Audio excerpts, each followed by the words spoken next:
Hi everyone, Roshan this side from research in and out. And इस video में हम लोग एक टॉपिक के बारे में बात करेंगे जो फाइनेंस बिल में जो एक चार्ज है एसटीटी, जिसको इंक्रीज कर दिया गया है 25% से।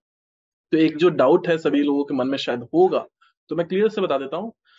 इन्होंने बोला है कि इसको 25% से इंक्रीज किया जा रहा है। It means it has been increase by 25%, not it has not been increase to 25%। ठीक है, इसका मतलब ये हुआ कि पहले जो हमारे चार्जेस थे उसमें 25% अगर मल्टीप्लाई करोगे तो जो वैल्यू आती है उससे उनको इंक्रीज किया गया। अब समझो एसटीटी है क्या? Securities transaction tax. ठीक है, सबसे पहले इसकी बात बता देता हूँ। इसको इंट्रोड्यूस कराया गया था पी चिदम्बरम, 2004 में इन्होंने इंट्रोड्यूस कराया था। रीजन क्या था इंट्रोड्यूस कराने का? कि उस टाइम लोग जो थे लॉन्ग टर्म कैपिटल गेन वो नहीं दे भरते थे, तो उससे गवर्नमेंट को लॉस हो रहा था।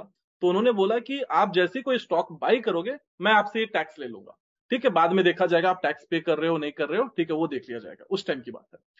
धीरे धीरे ये एसटीटी जो है अब आता गया, इंट्राडे में आया, फिर एफएनओ, सारे सेगमेंट में ये एप्लीकेबल हो गया। ठीक है, फिर क्या हुआ उसके बाद कि अब जो मान के चलो कि एक स्टैंडर्ड रेट लिया जाए तो एसटीटी जो है वो 0.1% है लॉन्ग टर्म पे। मतलब 1 करोड़ का कोई भी कोई शेयर खरीदता है तो उसको गवर्नमेंट को सिर्फ और सिर्फ एसटीटी जो पे करना पड़ेगा वो होगा 10,000 रुपीज। ठीक है, और लॉन्ग टर्म के कैपिटल गेन के अकॉर्डिंग जो डेटा है वो गवर्नमेंट को मिलती है लगभग लगभग 11,000 रुपए करोड़। 11,000 करोड़ जो है वो मिलती है गवर्नमेंट को हर साल, और वो इंक्रीज होता जा रहा है। ठीक है, एसटीटी के बारे में पहले इस वीडियो में हम लोग कुछ टॉपिक्स फर्स्ट कवर करेंगे कि ब्रोकरेज कितना लेता है, जो भी चार्जेस हम लोग अगर ट्रेडिंग कर रहे हैं तो कौन कौन से चार्जेस हमें पे करने पड़ते हैं, प्रॉफिट हो या लॉस कौन कौन से चार्जेस, उसके बारे में समझेंगे। कितना रेट है, अगर मैं इतने पैसे का ट्रेड कर रहा हूं तो मेरे को कितना एक ब्रोकरेज या फिर टैक्सेस पे करने पड़ते हैं, उसके बारे में। जो इंक्रीमेंट हुआ है उसके बारे में समझेंगे कि कितना, अब पहले कितना पे करने थे अब कितना पे करेंगे। फिर उसके बाद लास्ट पार्ट में हम लोग ये समझ लेंगे कि अगर हम लोग ब्रेक इवन पे भी रहते हैं तो भी हमें जो भी पैसे होते हैं हमारे फंड से वो डिडक्ट होते हैं। ठीक है, तो किस प्राइस पे बाई करें और किस प्राइस से बेचे कि हम लोग जो मिनिमल प्रॉफिट या फिर नो लॉस नो प्रॉफिट पे आ जाए। ठीक है, तो पहला पार्ट हम लोग कवर कर लेते हैं, कितना हम लोगों को ब्रोकरेज वगैरह जो भी चार्जेस वगैरह होते हैं वो पे करना पड़ता है और उनके परसेंटेज क्या है। तो यहाँ पे जो लिस्ट है ये जीरोधा का वेबसाइट है। ठीक है, तो यहाँ पे जो आपको लिस्ट दिख रहे हैं ये सारे ब्रोकरेज जो है हम लोग पे करते हैं। जीरोधा को जो मैक्सिमम पैसे मिलते हैं वो सिर्फ और सिर्फ 40 रुपए मिलते हैं। कोई भी अगर ब्रोकर क्लेम करता है कि मैं आपको नो ब्रोकरेज, जीरो ब्रोकरेज दूंगा वगैरह, तो वो गलत है। ठीक है, वो तो भले ही जीरो लेता होगा लेकिन उसको टैक्सेस जो भी, अगर आपके अकाउंट में 500 रुपए प्रॉफिट हो, ठीक है, तो ऑब्वियस बात है आपको पूरा 500 नहीं मिलता है, आपको उससे कम ही मिलता हो, शायद हो सकता है 450 रुपए मिल रहे होंगे। तो आप यहाँ पे समझना है, मान के चलिए कि हमारा यहाँ पे कोई भी ट्रेड हुआ तो यहाँ पे जो ब्रोकरेज कट होगा वो मैक्सिमम जो है हम लोग जीरोधा का जो पे करेंगे पर ट्रेड 40 रुपीज हम लोग पे करते हैं। ठीक है, यहाँ पे एसटीटी और सीटीटी है। STT securities transaction tax, CTT commodity transaction tax. ठीक है, डिलीवरी में बाई एंड सेल पे दोनों पे देना है। ठीक है, 0.1%। तो एक एवरेज एग्जांपल लेके समझा देता हूं। अगर 1 करोड़ का आप खरीद रहे हो तो आपको 10,000 रुपए बाइंग के टाइम पे देने पड़ेंगे एंड 10,000 रुपीज आपको सेलिंग के टाइम पे भी देने पड़ेंगे। फिर आपका आता है इंट्राडे। इंट्राडे में हमें कितना पे करना पड़ता है? 0.025% ऑन द सेल साइड। जब आप ट्रेड में एंट्री करते हो तो एक बार बाई करोगे एक बार सेल करोगे। ठीक है, तो आप जब सेल करते हो तब आपको बेसिकली पे करना पड़ता है इंट्राडे में, जो आपका आता है 0.025, जो कि लगभग लगभग आएगा आपका समवेयर अराउंड 250 रुपीज के आसपास हमें पे करना पड़ता है, जो मैं आपको दिखाऊंगा। फ्यूचर्स एंड ऑप्शंस में हमें कितना पे करना पड़ रहा है? 0.01%। 1 करोड़ के टर्नओवर पे, यहाँ पे मैं टर्म यूज कर रहा हूँ टर्नओवर, उसके मतलब भी बताऊंगा। उस पे हमें पे करना पड़ता है 1,000 रुपीज। यहाँ पे 0.505% सेल साइड पे करना पड़ता है, मतलब 1 करोड़ के टर्नओवर पे हमें 5,000 हमें पे करना पड़ता है। ठीक है, अब समझ लेते हैं ये सारे टैक्सेस को भी और जो भी है। यहाँ पे हमारे पास ट्रांजेक्शन चार्जेस हैं जो कि एनएससी एंड बीएससी को जाता है। ठीक है, जीएसटी तो ये आपको जाएगा ब्रोकर जो भी जीरोधा है हमारा, ये जाएगा गवर्नमेंट को, ये जाएगा एनएससी बीएससी को, ये भी जाएगा गवर्नमेंट को, सेबी को भी जाएगा, जो हमारा रखवाला है जिन्होंने 5x लिवरेज कर दिया 20x से सीधा। स्टैंप चार्ज भी गवर्नमेंट को जाएगा। ठीक है, आपके इन्फॉर्मेशन के लिए एक और चीज बता दूं कि हर साल गवर्नमेंट को इस साल के लगभग लगभग जो अर्निंग हुई है एसटीटी से सिर्फ, वो समवेयर अराउंड 30,000 करोड़ के आसपास हुई है। अगले साल का एस्टिमेट जो इंक्रीज हो जाएगा वो हो जाएगा 50,000 करोड़ के आसपास, गवर्नमेंट को सिर्फ एसटीटी से जाएगा। अब हम लोग बात करते हैं सारे कैलकुलेटर्स में, ठीक है। तो यहाँ पे पहले मैं टर्म समझा देता हूँ, टर्नओवर का मतलब क्या होता है। जैसे कि आपने 100 रुपए पे बाई किया, 100 रुपए पे सेल किया, ठीक है, एक शेयर, एक ही क्वांटिटी। तो ये जो 100 + 100 आता है, इसको हम लोग बोलते हैं, जो वैल्यू आती है 200, ये हमारा टर्नओवर होता है। अगर आप इसको नोटिस करोगे तो अगर मैं यहाँ पे एक क्वांटिटी खरीद रहा हूं तो 200 हो गया, दो क्वांटिटी खरीदूंगा तो 400, इसी तरीके से इसी पे चार्ज होता है हमारा एसटीटी, ठीक है। अगर आप देखोगे कि अगर हमने यहाँ पे 100 रुपए पे बाई किया, 100 रुपए पे सेल किया, अगर मैंने 200 या फिर 2000 क्वांटिटी खरीदी, फिर भी मुझे लॉस होगा 119 रुपए का, ठीक है। इंट्राडे में कितना चार्ज होता है? 0.025%, राइट। तो इसका मतलब कि अगर हम लोग एक वैल्यू लेते हैं, एस्टिमेट वैल्यू लेते हैं 1 करोड़ का स्टैंडर्ड वैल्यू, तो 1 करोड़ पे हमें कितना पे करना पड़ता है वो आप देखो। अगर यहाँ पे आप टर्नओवर काउंट कर पाते हो तो ये लगभग लगभग आपको आएगा 1 करोड़ पे हमें जो पे करना पड़ रहा है वो है, यहाँ पे आपको 2000 करोड़, 2 करोड़ दिख रहे होंगे, क्योंकि ये इंक्लूसिव है आपका बाइंग प्लस सेलिंग, मतलब बाइंग का 1 करोड़ है, सेलिंग का 1 करोड़ है। तो ये जो टर्नओवर हमें जो दिख रहा है ये 2 करोड़ पे है। तो यहाँ पे एसटीटी जो हम पे करेंगे, जहां पे मैंने आपको शायद 250 बोला था, ये होगा 2500 रुपीज जो होगा हम लोग एसटीटी पे करेंगे यहाँ पे, ठीक है। आगे देखेंगे हम लोग, लास्ट टाइम जो मैंने थोड़ी जो पहले बोला था कि इंट्रा डे पे जो हम लोग पे करते हैं वो होता है 1 करोड़ पे सिर्फ 250 रुपीज। मैंने यहाँ पे कैलकुलेशन में गलती करी, वो हम लोग 2500 रुपीज पे करते हैं, ठीक है। अब बात करते हैं डिलीवरी में। डिलीवरी में आपका 0.1% रहेगा। फ्यूचर्स एंड ऑप्शंस में जैसे कि मैंने बताया, वो भी मैं आपको दिखा देता हूँ। यहाँ पे अगर टर्नओवर की बात करूं तो यहाँ पे अगेन सेलिंग के लिए है, तो इसको आपको 2 से डिवाइड करोगे तो आपको एसटीटी जो आएगा वो 1000 आएगा। और यहाँ पे टर्नओवर 2 करोड़ है, तो यहाँ पे भी जब हम लोग सेलिंग के लिए देखेंगे तो सिर्फ 5000 आएगा, ठीक है। तो यहाँ पे गवर्नमेंट ने जो अभी क्या किया, उन्होंने एसटीटी को इंक्रीज कर दिया है 25% से, बाई 25%। तो ये इंट्राडे इक्विटी और डिलीवरी के लिए नहीं है, सिर्फ और सिर्फ फ्यूचर्स एंड ऑप्शन। देखो मार्केट हमारे पैसे से नहीं चलता है। जो बड़े ट्रेडर्स है, जो 90% जो ट्रेडर्स होते हैं, उनके पैसे से, जो बिग फंड ट्रेडर है, ठीक है, उनसे उनको मोटा पैसा आता है, हमसे कुछ नहीं आता, ठीक है। तो उनको पैसे चाहिए तो इंक्रीज कर दिया भाई, ठीक है। अब देखो उन्होंने क्या बोला है गवर्नमेंट ने कि Nirmala Sitharaman hikes STT on sale of options and future by 25%, ठीक है। तो ये जो एक मिथ था कि भाई कहीं 25% तो पे नहीं करना पड़ रहा है, नहीं, वो नहीं है आपका। अब इसका सिंपल सा मतलब समझ लेते हैं कि इसका इम्पैक्ट क्या होगा। अब देखो 25% से इंक्रीज हो रहा है, तो पहले अगर हम लोग 1 करोड़ पे हम टर्नओवर पे हम लोग 1000 रुपए पे करते थे, अब हमें पे करना पड़ेगा 1250 रुपए। अगर आप 5000 पे कर रहे थे तो अब आपको पे करना पड़ेगा 6250 रुपीज। ये हमारा एक जो आएगा इम्पैक्ट होगा ये, ठीक है। एक और मजे की बात आपको दिखाता हूं।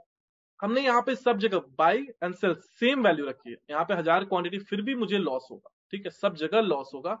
अगर हमने सेम प्राइस पे बाई किया है और सेम प्राइस पे हमने सेल किया है तो मुझे लॉस होगा ही।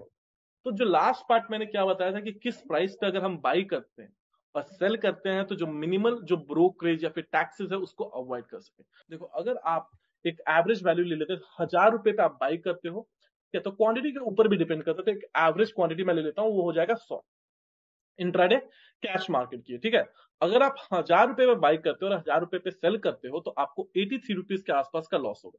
ये लॉस अगेन इंक्रीज हो सकता है, हो जाएगा जब आप क्वांटिटी इंक्रीज करोगे।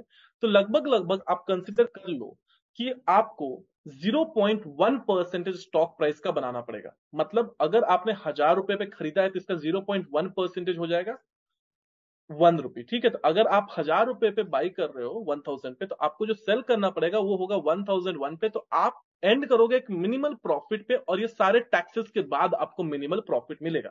ये ध्यान में रखना है, ठीक है। इंट्राडे के लिए बेस्ट यही रहेगा अगर आप करना चाहते हो। अगर मैं फ्यूचर्स एंड ऑप्शंस की बात करूं, ठीक है, तो अगर हम यहाँ पे कोई भी, जैसे कि हमारा निफ्टी 50 समवेयर अराउंड 17,000 चल रहा है, ठीक है। अगर मुझे ये अवॉइड करना है, मुझे सेम प्राइस पे मैं अगर बाई करके सेल करता हूं, निफ्टी 50 का जो फ्यूचर्स है वो आता है 50 का एक लॉट आता है, तो मैं मान के चल लो 10 लॉट लेके कंसीडर कर लेते हैं, तो 50 लॉट्स, सॉरी 10 लॉट पे हमें कितना, सेम प्राइस पे बाई करके सेल करते हैं तो मुझे कितना पे करना पड़ रहा है, ₹1488 सिर्फ और सिर्फ मुझे टैक्सेस में पे करने पड़ रहे हैं, ठीक है।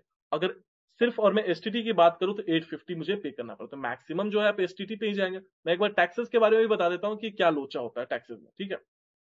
तो आप यहाँ पे जब आप फ्यूचर्स में ट्रेड करोगे, नो मैटर जो भी क्वांटिटी आप ट्रेड कर रहे हो, तो कम से कम भी अगर आप इन टैक्सेस को अवॉइड करना चाहते हो, जो भी ब्रोकरेज है, तो एटलीस्ट आपको जिस भी प्राइस पे बाई कर रहे हो, ₹3, मतलब कि बेसिकली फ्यूचर्स जो हमारा निफ्टी का फ्यूचर्स है, ₹3 से ₹4, मतलब 17,000 पे आप बाई कर रहे हो, तो आपको सेल करना पड़ेगा 17,004 पे, तब जाकर आप मिनिमल प्रॉफिट पे एंड करोगे। यही अगर आपका बैंक निफ्टी है, मान के चलिए कि हमने बाई कर लिया 40,000 पे और सेल भी कर लेते हैं हम लोग 40,005 पे, कंक्लूड करते हैं, ठीक है। मतलब कि 40,000 पे बाई कर लिया और 40,005 पे हम लोग बेचते हैं, ठीक है। और क्वांटिटी हमारा 40,000, तो भी हमारा समय 938 का लॉस हो रहा है। तो हमें यहाँ पे इंक्रीज करना पड़ेगा। बेसिकली जो ऑप्शंस में, जैसे कि आपका जो निफ्टी होता है वो 17,000 के आसपास में है, तो इसके लिए ₹5 काफी है, ठीक है। और इसके लिए 8 से 10 रुपए चाहिए होंगे आपको, ठीक है।